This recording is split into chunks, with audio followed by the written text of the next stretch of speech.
नमस्कार शेतकरी बंधूंनो, स्वागत आहे आपले समृद्ध शेतकरी या यूट्यूब चॅनलमध्ये. या व्हिडिओमध्ये आपण महाराष्ट्रातील ताजे तूर बाजार भाव बघणार आहोत. चला तर सविस्तर बघूया. बाजार समिती चंद्रपूर आवक 174 क्विंटलची. किमान दर आहे 5,495 रुपये, कमाल दर आहे 7,365 रुपये, सर्वसाधारण दर आहे 6,600 रुपये. बाजार समिती रिसोड आवक 740 क्विंटलची. किमान दर आहे 8,000 रुपये, कमाल दर आहे 8,135 रुपये, सर्वसाधारण दर आहे 8,075 रुपये. बाजार समिती देवणी आवक 39 क्विंटलची. किमान दर आहे 8,050 रुपये, कमाल दर आहे 8,200 रुपये, सर्वसाधारण दर आहे 8,125 रुपये. बाजार समिती हिंगोली जात आहे गज्जर आवक 650 क्विंटलची.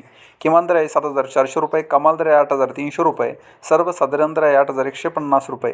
बाजार समिती जालना जात आहे काळी आवक 7 क्विंटलची. किमान दर आहे 8,000 रुपये, कमाल दर आहे 8,000 रुपये, सर्वसाधारण दर आहे 8,000 रुपये. बाजार समिती लातूर जात आहे लाल आवक 2,597 क्विंटलची. किमान दर आहे 8,000 रुपये, कमाल दर आहे 8,231 रुपये, सर्वसाधारण दर आहे 8,050 रुपये. बाजार समिती जालना जात आहे लाल आवक 792 क्विंटलची. किमान दर आहे 7,000 रुपये, कमाल दर आहे 8,301 रुपये, सर्वसाधारण दर आहे 8,301 रुपये. बाजार समिती अमरावती जात आहे लाल आवक 13,044 क्विंटलची. किमान दर आहे 8,000 रुपये, कमाल दर आहे 8,313 रुपये, सर्वसाधारण दर आहे 8,156 रुपये. बाजार समिती हिंगणघाट जात आहे लाल आवक 7,001 क्विंटलची. किमान दर आहे 6,500 रुपये, कमाल दर आहे 8,735 रुपये, सर्वसाधारण दर आहे 8,340 रुपये. तर हे होते महाराष्ट्रातील ताजे तूर बाजारभाव. हा व्हिडिओ जर तुम्हाला आवडला तर व्हिडिओला लाईक करा व चॅनलला सबस्क्राईब करा. धन्यवाद.